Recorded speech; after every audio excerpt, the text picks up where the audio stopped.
Born in the land of the mighty Roraimos, land of great rivers and far-stretching seas. So like the mountain, the seas, and the river, great, wide, and deep in our lives would you be. Onward, upward, may we ever go. Day by day in strength and beauty grow, till at length we each of us may show what Guyana's sons and daughters can be.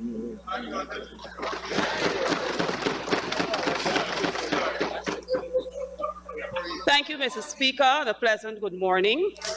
I would like to extend birthday wishes to the birthday fellows in the house. Thank you. Mr. Speaker, I must say that after listening to the budget presentation, some adjectives came to mind. Uninspiring, hopeless, misleading, troubled. Adjectives which crossed my mind along with the many unparliamentary terms as I listened to the laborious presentation by the Honorable Member, Ashley C. At the end of his presentation, I had to try to navigate all the history, jargons, and untruths so I can educate my fellow Guyanese what they should be bracing for.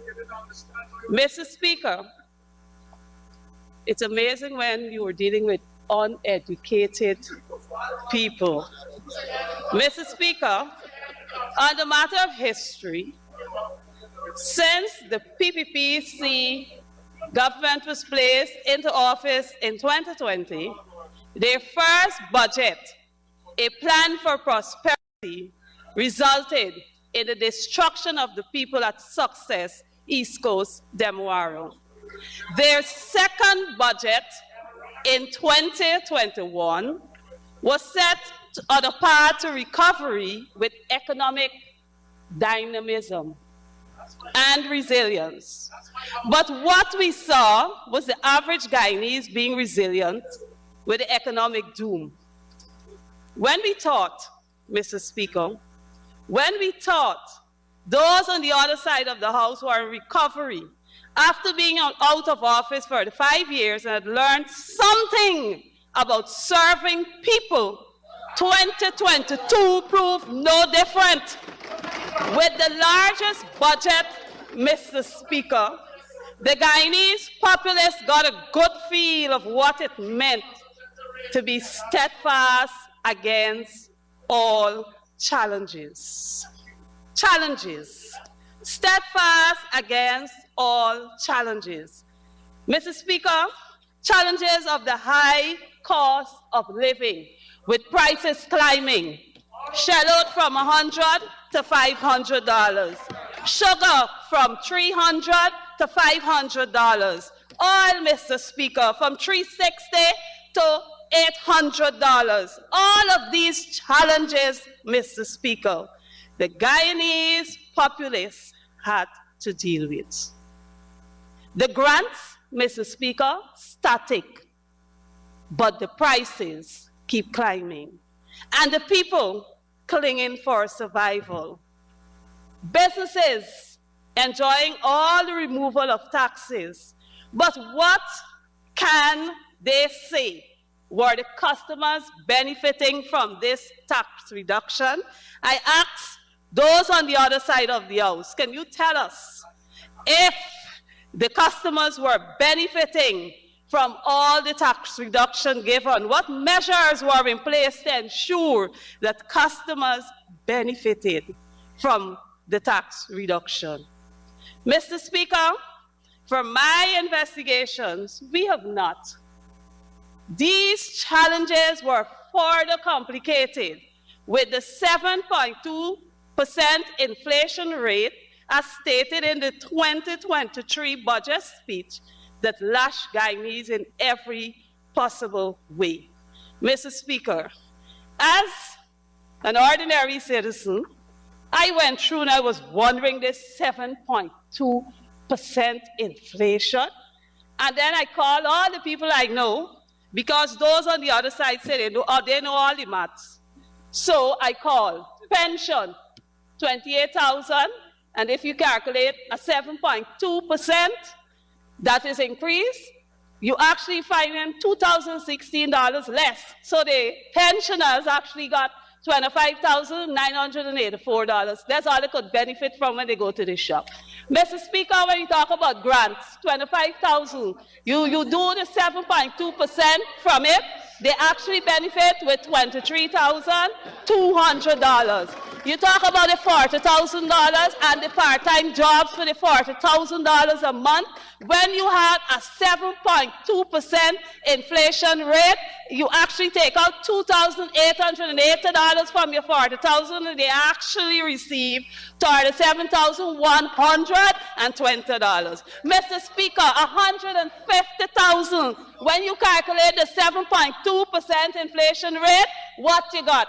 They actually got $139,200. Mr. Speaker, this is the reality on the ground.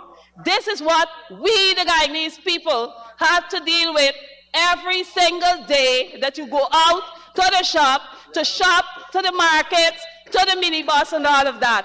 You know, Mr. Speaker, all the hype,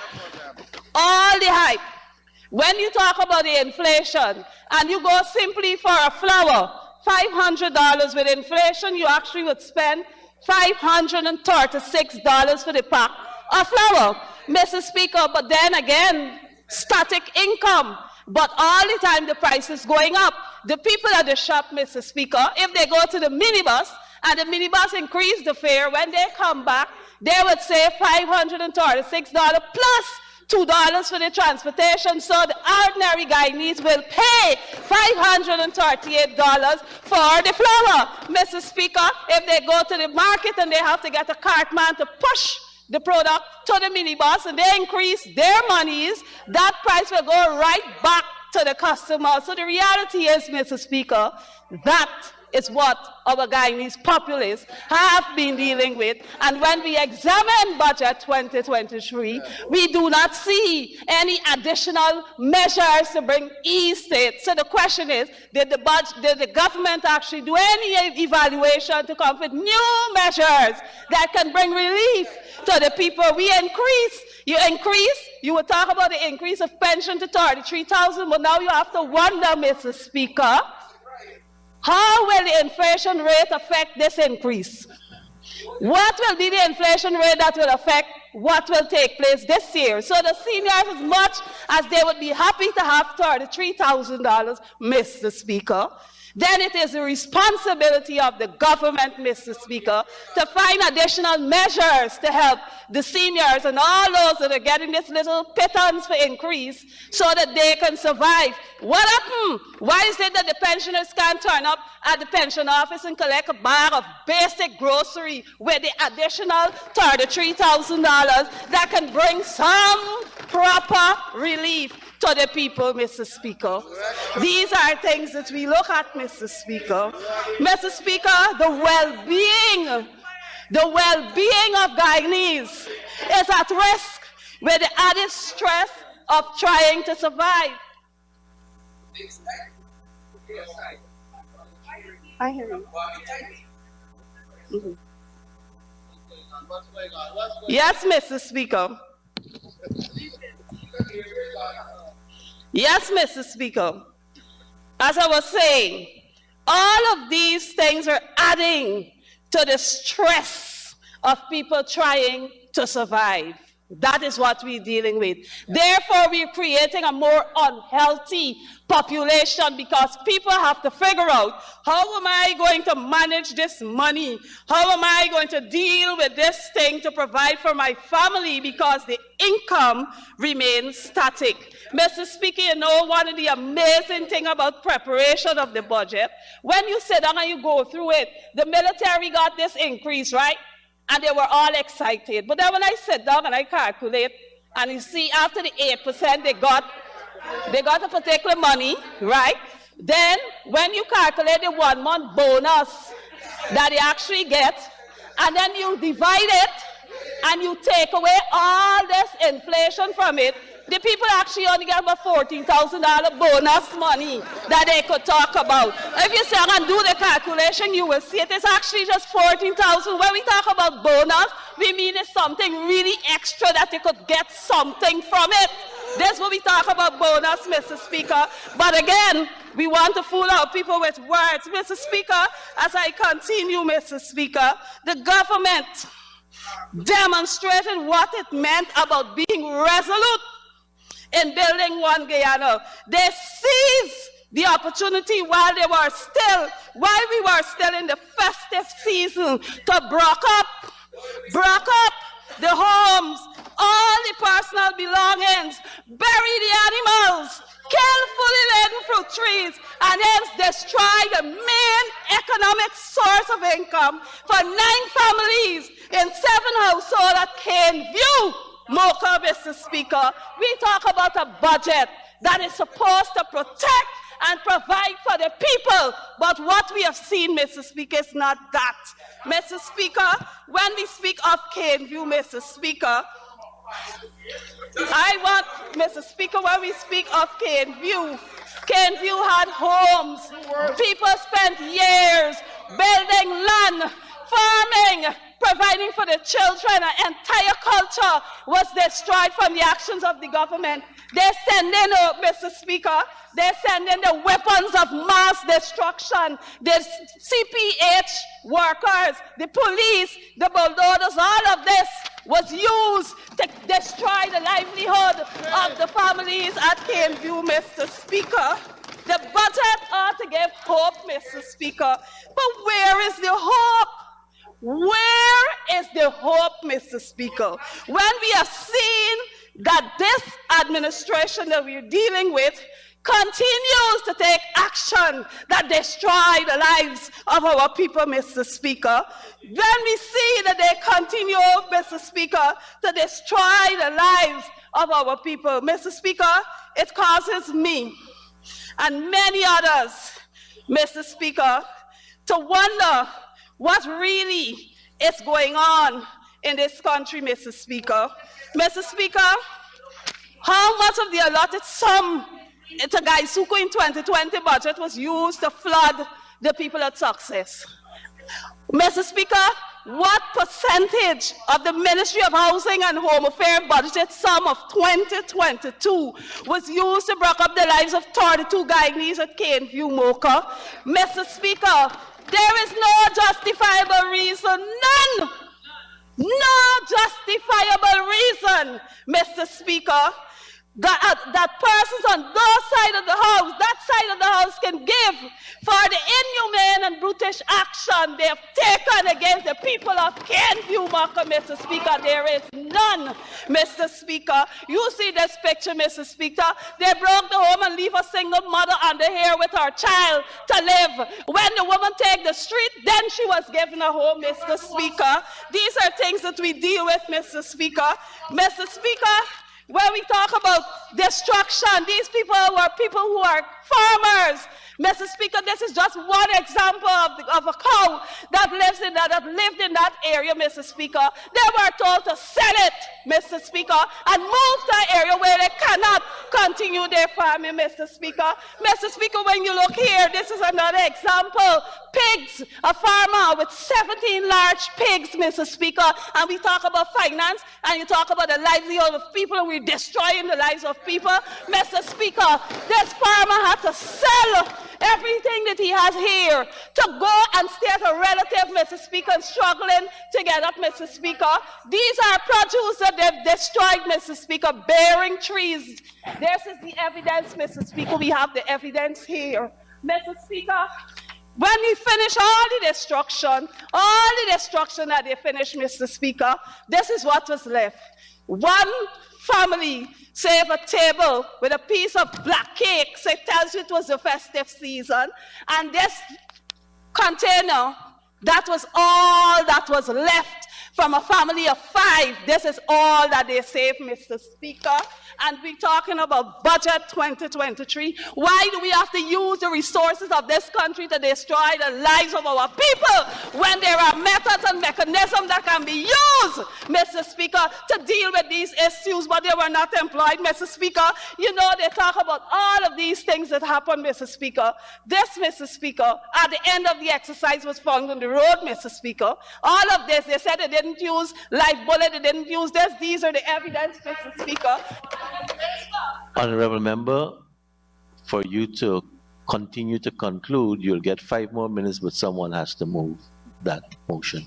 Thank you. Comrade Speaker, I do move that the honourable member be given 5 minutes to conclude her presentation. Thank you very much, Chief Whip. Honorable Member, just before you continue, we do have a standing rule with respect to displays, and we also have a standing order with respect to quoting and citing sources. And if you want to produce all those pictures, we'll have to get date, time, who shot it, so that we can lodge all that you have displayed so far with the records. You may proceed, Honorable Member. Thank you, Mr. Speaker. Thank God I'm the photographer, so I can produce my evidence to you, Mr. Speaker.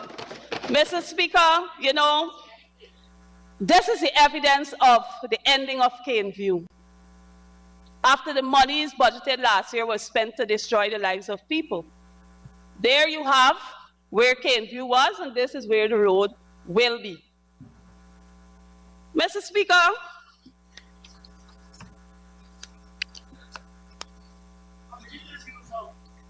Speaker, it is alarming to note that we sit in this house and we pass budgets. Budgets are to bring hope to people, not to destroy the lives of people. Mr. Speaker, right through my constituency, Mr. Speaker, several actions of marginalization, disrespect, and injustice continues, Mr. Speaker. Mr. Speaker, the government of the day, Mr. Speaker, does not engage people in any proper discussion. It's all about bullying. It's all about pushing. It's all about doing these things, Mr. Speaker, to let people believe that we have a master of the day. May I remind this honorable house, Mr. Speaker, slavery was abolished 1838, and this time in 2023, why should we be dealing with such erratic behavior, Mr. Speaker? We should not be dealing with such erratic behavior, Mr. Speaker. We should not be, anybody should not be faced with this, Mr. Speaker. Mr. Speaker, when we speak of prosperity, prosperity means that people must live in peace. Prosperity means that people's rights and liberties must be protected, Mr. Speaker. So the actions of the government, if they're truly sincere about their budget team, if they're truly sincere about improving the lives today and building prosperity for tomorrow, Mr. Speaker, what we would expect to see, Mr. Speaker, is that our local democratic council, Mr. Speaker, will be given the opportunity to serve the people in the right way, not political operatives going and distribute grants, distributing flood relief, doing this, doing that, and not meaningfully engaging our people, Mr. Speaker. If we speak of prosperity, Mr. Speaker, it means, therefore, Mr. Speaker, that every Guyanese will be treated equally and be respected when the government is distributing its resources and dealing with the people, Mr. Speaker. Mr. Speaker, I want to thank you for listening to my presentation. I trust that the members on the other side of the House will take the opportunity to serve as they would have read in and took in the oath of office, to serve without fear and favor and affection and in will, and will serve the people of Guyana truly and justly. I thank you.